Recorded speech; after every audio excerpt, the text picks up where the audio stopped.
आखिर क्यों परेशान हैं मिथुन राशि के लोग?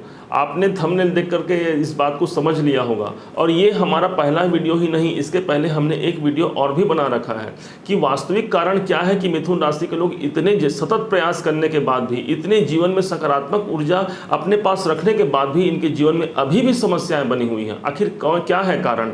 इसको जानने के लिए हमने पुनः फिर से आपके समक्ष इस वीडियो को लेकर के आए हैं कि अब आप समझिए। और क्या वास्तव में अभी ये निरंतरता बनी रहेगी? तो नहीं, अभी बहुत जल्द ही इस समस्या का समाधान होना प्रारंभ हो जाएगा। और क्या इसका उपाय है, आप इन बातों को जान पाएंगे।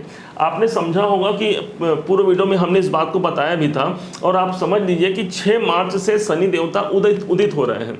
जब शनि देवता उदित होते हैं, उदय होते हैं, तब उनका वास्तविक रिजल्ट मिथुन राशि के जीवन पर पड़ेगा। आपने सुना होगा कि जब से ही ये जनवरी का प्रारंभ हुआ था, बहुत से एस्ट्रोलॉजरों ने इस बात की भविष्यवाणी की थी कि भाई मिथुन राशि के जीवन में भाग्य भाव पर शनिदेव आ रहे हैं, आपका भाग्य बहुत ग्रोथ करने वाला है, बहुत ज़्यादा आप तरक्की करेंगे, आपको छप्पर फाड़ के पैसा मिलेगा। क्या हुआ? कुछ भी नहीं। कारण क्या रहा? कारण सिर्फ इतना है कि यदि कोई ग्रह जब अस्त हो जाता है तो उसका फल नहीं मिलता। तो अभी तक शनि देवता ने जैसे 23 तारीख को गृह प्रवेश किया था आपके 9वें भाव पर, कुंभ राशि पर, त्यों ही शनिदेव हो गए थे अस्त, और जैसे ही अस्त हुए आपके भाग्य को उन्होंने कर दिया था अस्त। अब समझिए कि जब भाग्य को अस्त कर दिया था तो अब ऐसा क्या होगा? अब जो है 6 मार्च से उदित होने वाले हैं। तो उदित हो जाएंगे तो आप निश्चय मानिए, यकीन मानिए कि आपके भाग्य में भी एक उदय की स्थिति प्रारंभ हो जाएगी। एक उदय हो जाएगा हमारा भाग्य। और सिर्फ भाग्य ही उदय नहीं होगा, साथ में हमारे पुरुषार्थ जो हमने कर्म किए हैं वो उदय होने वाला है। अभी तक आपके कर्मों का प्रतिफल आपको प्राप्त नहीं हो रहा है। बहुत प्रयास करने के बाद भी भाग्योन्नति के लिए संघर्ष करना पड़ रहा है। पिता से, प्रॉपर्टी से आपको इसमें विवाद की स्थिति देखने को मिल सकती है। बहुत लोग इसका पॉजिटिव इफेक्ट ले भी रहे हैं, लगभग 60-70% लोग इसका फायदा ले रहे हैं, परंतु अभी भी 30% लोग ऐसे हैं जिनको नेगेटिव रिजल्ट मिल रहा है। क्यों मिल रहा है? कारण आपने समझा कि शनि अभी अस्त के हैं। 6 तारीख से 6 मार्च से ये उदय हो जाएंगे, तो मानिए कि शनि जो है वो नींद से जाग जाएंगे। अभी इसके लिए एक वीडियो हमने लेके अभी आएंगे, अभी आया हुआ है, या तो आप देखेंगे तो शायद अभी अपलोड हो गया होगा। उसमें इस बात की विशेष आपको जानकारी दी गई है कि ये शनि जब उदित होंगे तो क्या रिजल्ट देंगे। अभी हमारा टॉपिक है कि परेशानियां क्यों बनी हुई है। अब हम लोग चलते हैं गुरु पर। मिथुन राशि के मिथुन लग्न के कुंडली में 10वें भाव पर, आपके राशि से 10वें भाव पर गुरुदेव विराजमान है। भाई जब गुरुदेव विराजमान यहाँ पर रहेंगे तो सबसे अच्छा क्या होगा? गुरु आपके लिए क्या होगा? गुरु आपके लिए कैरियर में ग्रोथ लेकर के आए हैं, आपके जीवन में सफलता लेके आए हैं। और यहाँ पर गुरु जो है कहाँ पर बैठे हैं? केंद्र में बैठे हैं। आपको बता दें, अगर गुरु बृहस्पति देवता केंद्र के मालिक होकर के केंद्र में अगर बैठते हैं तो बहुत अच्छा उन्हें नहीं माना जाता। गुरु को केंद्राधिपति दोष लग जाता है। तो यहाँ पर केंद्राधिपति दोष लगा हुआ है गुरु को, जिसके कारण आपको 100% रिजल्ट देखने में कमी आ रही है। अब समझते हैं कुंडली का विश्लेषण। हमने पूर्व में भी इस बात की विवेचना की थी कि आपके ग्रह चाहे कितने भी पॉजिटिव हो, कितने भी अनुकूल हो, जब तक आपके जो कुंडली है आपके बर्थ की खाका है वो, और उसमें यदि वहाँ पर कोई प्रॉब्लम रह जाता है तो लाख यहाँ पर ग्रह बहुत अच्छे रिजल्ट देते हो, आपको कोई भी रिजल्ट अच्छा नहीं मिलने वाला। तो जब हम अपने कुंडली को अपने गोचर से मर्ज कर देते हैं, दोनों को मिला देते हैं और तब कोई प्रेडिक्शन करते हैं, तो वहां पर 100% जो है सही घटना होने की संभावना बढ़ जाती है। आप बहुतों ने उन कुंडलियों को मुझसे दिखाने का प्रयास किया था कई अलग अलग माध्यमों से, संचार माध्यमों से, परंतु मैं आप सबसे हाथ जोड़ करके क्षमा मांगता हूं कि अभी अप्रैल तक के समय का अभाव होने के कारण मैं आपको उस समस्या का समाधान नहीं कर सकता। और हाँ, अप्रैल के बाद मैं एक एक प्रश्नों का उत्तर आपने जो मेल पे या व्हाट्सएप में या कमेंट में दिया है तो प्रयास करूंगा कि ये सबको दे सकूं। अभी आप यही समझिए कि आपको स्वयं, हम तो ये चाहते हैं कि आप स्वयं इस प्रयास को करें और स्वयं जो है अपने समस्या का समाधान आप स्वयं ढूंढ पाएं। किसी ज्योतिषी, किसी एस्ट्रोलॉजर के पास आपको जाने की जरूरत नहीं है आपकी समस्या को दूर करने के लिए। आपका समस्या आपके साथ है, मेरे साथ नहीं है, तो उसको किसी ज्योतिषी के साथ भी नहीं है। तो ये आप पर डिसाइड करता है कि आपकी समस्या आपके साथ है, तो कैसे मैं इसे दूर करूं। हमने उपाय लेके अभी बताएंगे आपको। अभी चलते हैं कि कुंडली का विश्लेषण आपको एक बार करा लेना चाहिए किसी अच्छे ज्योतिषी से, जिससे हमको प्रॉपर ज्ञान हो जाए कि भाई शनि हमारा 9th हाउस में है तो 9th हाउस का एग्जैक्ट रिजल्ट मिल भी रहा है कि नहीं मिल रहा है। अब यहाँ पर गुरु मान लीजिए यहाँ पर आपके 10वें भाव पर आकर आपके करियर में बहुत ग्रोथ करने वाले हैं, बहुत लोगों के करियर में बहुत ग्रोथ भी हो रहा है, बहुत सफलता भी पा रहे हैं, परंतु अभी भी कुछ लोग सफलता नहीं पा रहे हैं। कारण यह कि करियर स्थान पर गुरु का ना, और ऊपर से राहु आपके लाभ भवन पर है। तो जो लोग अनैतिक कार्य में हैं, 2 नंबर का व्यापार करते हैं, उनको तो राहु यहाँ पर अच्छा खासा लाभ दे रहे हैं। संतान संबंधी चिंता भी दे रहे हैं। मानसिक अशांति, अभी जो है मिथुन राशि के लोग मानसिक अशांति से ज़्यादा ग्रसित हो सकते हैं। ये काम का बोझ इतना बढ़ जाएगा कि आप विचार नहीं कर पाएंगे कि मैं ये काम को कैसे पूर्ण करूं, कैसे मैं इस कार्य को पूरा करूं। और उसके लिए आपका एक कार्य आपने पूरा किया नहीं, दूसरा कार्य आपके सामने आ गया, और काम इतना है परंतु आना कुछ नहीं है। पैसे के मामले में वहां पर कमी दिख रही है, काम पूरा भरा पड़ा है। यदि आप पारिवारिक कोई काम कर रहे हैं तो आपने काम तो पूरा किया, दूसरों के लिए बहुत अच्छा किया, परंतु सामने वाले से आपको रिजल्ट नहीं मिल रहा है, आपको प्रतिफल नहीं मिल रहा है। आपको ये देखेंगे कि आपने अपना सहर्ष दूसरों के ऊपर न्यौछावर करके भी वहां से आपको अपयश ही प्राप्त हो रहा है। देखेंगे राहु की स्थिति यहाँ पर यथावत बनी हुई है। अब हम लोग अगले पॉइंट पर चलते हैं। गुरु की स्थिति तो हमने बता दिया। अगला महत्वपूर्ण पॉइंट है जो आपके जीवन में परिवर्तन ला सकता है। कौन सा पॉइंट? शनि जो है धनिष्ठा नक्षत्र से निकल करके सद्भिषा नक्षत्र में 14 तारीख को प्रवेश करने जा रहे हैं।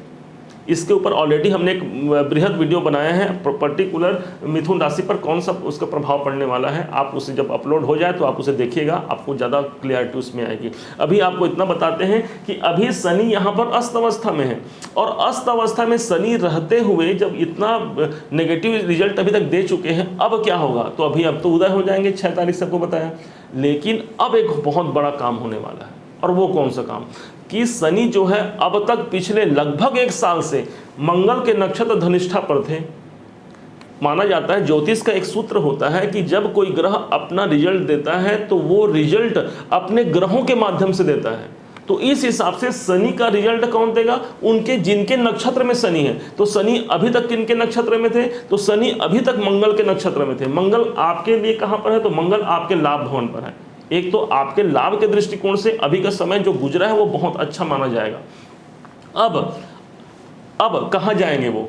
अब जो है यही मंगल, यही शनि मंगल को छोड़ देंगे। अच्छा, मंगल के एक बात और बता दें कि मंगल अभी 5वें भाव पर भी एक तो आपके लाभ भवन पर प्रभाव डाल रहे थे। शनि का प्रभाव मंगल के द्वारा आपके लाभ भवन को बढ़ा रहा था। लाभ के अनेक मार्ग आपको नजर आ रहे थे। यहाँ से भी पैसा आएगा, वहाँ से भी पैसा आएगा, वहाँ भी धन आएगा, परंतु 100% आपको पैसे की प्राप्ति नहीं हुई। हो सकता है 1-2 जगह से आपको रिकवरी हुई, बाकी जगह पैसे का फंसाहट भी देखने को मिल गई। अब यही मंगल जो नक्षत्र में थे, अभी तक की बात बता रहे हैं, ये 8 नंबर को लेकर के थे। 8 नंबर कहाँ? आपका छठा, रोग ऋण और शत्रुओं की वृद्धि हो जाना। ये अभी तक चलते आ रहा है। आप मतलब कोई ना कोई स्वास्थ्य संबंधी समस्या बनी हुई है, कोई ना कोई रोग हमारी बनी हुई है, साथ में हमारे कर्जे बढ़ रहे हैं, आमदनी हमारी कम होती जा रही है और खर्चे बहुत दिन रात बढ़ते जा रहे हैं। जो पैसा आ रहा है, हमने लाखों रुपए कमाया, परंतु अभी जेब में अगर देखें तो मुश्किल से कुछ पैसे अभी हमें नजर आएंगे। ये सब योग सिर्फ छठे भाव में शनि का के नक्षत्र का प्रभाव है। आपको समझना है इसी बात को। जब शनि है तो अच्छे भाव में, परंतु जिनके नक्षत्र में रहेंगे वास्तविक रिजल्ट उनके द्वारा उनको प्राप्त होगा। तो यहाँ पर शनि जो है कहाँ पर है? भाग्य भाव पर तो है, लेकिन अभी तक जो रिजल्ट दे रहे थे आपको वो रोग ऋण और शत्रुओं को दे रहा था। शत्रुओं की वृद्धि भी होना, हम अच्छा चाह रहे हैं दूसरों के लिए, परंतु हमारे साथ विरोध हो जा रहा है, हमारे लिए अच्छा नहीं हो रहा है। ये है। हालांकि यही स्थान आपके जॉब का है, तो अभी तक जॉब में भी कई लोगों को अच्छा तरक्की देखने को मिला, लेकिन जिनको कम तरक्की देखने को मिला है वो इस बात को समझिए कि अगर नौकरी भाव, छठा भाव हमारा नौकरी है, और नौकरी भाव को यदि शनि नक्षत्र के द्वारा रूल करता है, तो इसमें यह मानिएगा कि कितने भी प्रयास करने के बाद भी एक सटीक हम परिणाम तक नहीं पहुंच पाएंगे, एक सटीक हम स्थान तक नहीं पहुंच पाएंगे जहां हम वास्तविक में पहुंचना चाहते हैं। और जब हम उस स्थान पर पहुंच जाएंगे तो कब पहुंचेंगे, अब उसी की बात हो रही है। अब ठीक 14 मार्च से, डेट ध्यान रखेंगे, ठीक 14 मार्च से 5 अप्रैल 2024 तक ये शनि जो है सद्भिषा नक्षत्र में रहेंगे। मतलब 14 मार्च से परिवर्तन हो रहा है। अब ये बड़ा परिवर्तन है, आप समझिएगा आपके लिए क्या होगा। अब शनि जो है वो आपके लिए क्या माना जाएगा? राहु के नक्षत्र में आ रहा है। ऑलरेडी राहु अभी अक्टूबर तक का प्रेडिक्शन ये रहेगा कि राहु आपके लाभ भवन पर ही है। अब आपको शनि के साथ राहु को, अभी कुछ देर पहले कहा था कि राहु यहाँ पर बैठ के लाभ की वृद्धि कराएंगे, तो शनि जब राहु को मिल जाएंगे और आपके ऑलरेडी भाग्य भवन पर हैं तो आप 2 पॉइंट मानिए, ये आपका भाग्य भाव और ये आपका लाभ भाव। तो भाग्य कहाँ पर जाकर के बैठ जाएगा? लाभ भाव पर। तो आपके जीवन में भाग्य उठ करके लाभ पर पहुंच गया, तो भाग्य लाभ दोनों को मर्ज कर दिए तो भाग्य लाभ। आपके जीवन में ये जो शनि का जो परिवर्तन है, ये आपके भाग्य में बहुत अच्छा ग्रोथ लेके आ रहा है, आपके भाग्य में लाभ लेकर के ही ये शनिदेव आ रहे हैं, जो अभी गोचर मतलब नक्षत्र परिवर्तन करेंगे। 1 साल तक ये समय रहेगा। आप देखेंगे इनकम के सोर्स आपके बढ़ने वाले हैं, आपके अच्छे खासे इनकम जो आपने कहीं पर लगाया हुआ है वो कई गुना बढ़ने की उम्मीद यहाँ पर हो सकती है। कोई गुप्त धन भी आपको प्राप्त होने का संकेत यहाँ पर मिल सकता है। संतान पक्ष से बहुत अच्छे समाचार सुनने को मिल सकते हैं। आपके लव रिलेशन में भी बहुत अच्छे प्रभाव देखने को यहाँ पर मिलेंगे। साथ ही आप यदि शेयर मार्केट से जुड़े हुए हैं तो अब तक जो नुकसान या जो कमी आपको देखने को मिली है, उन सब में आपको वृद्धि देखने को मिलेगा। यहाँ पर ये इस बात की गारंटी है। किस लिए गारंटी? क्योंकि शनि यहां पर राहु के नक्षत्र में है और राहु से मिल करके वो आपको रिजल्ट देंगे। बस अब यदि इसके बाद भी समस्या बनी हुई है, इसके बाद भी हमारी समस्या दिन प्रतिदिन बढ़ती जा रही है, तो आपको यही समझना है, बिना निवारण के किसी कारण का अंत नहीं होता। तो आपको अब निवारण पर ध्यान देना है। निवारण कौन लाएगा भाई? किसी एस्ट्रोलॉजर के पास आपका निवारण नहीं है, ध्यान रखेंगे। कोई ज्योतिषी आपका निवारण नहीं कर सकता। आप स्वयं अपना निवारण कर सकते हैं। आप स्वयं अपने समस्याओं के जनक हैं और स्वयं जो है समस्याओं के निवारक भी आप ही हैं। अब कैसे?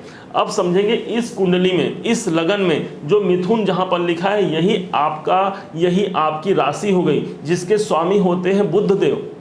बुध जैसा टैलेंटेड ग्रह, बुध जैसा बुद्धिमान ग्रह, बुध जैसा इतना विद्वान ग्रह आपके लगन का स्वामी, तो मतलब मिथुन राशि के लोगों के समान बुद्धि किसी और की नहीं हो सकती, यह बात भी कह सकते हैं हम।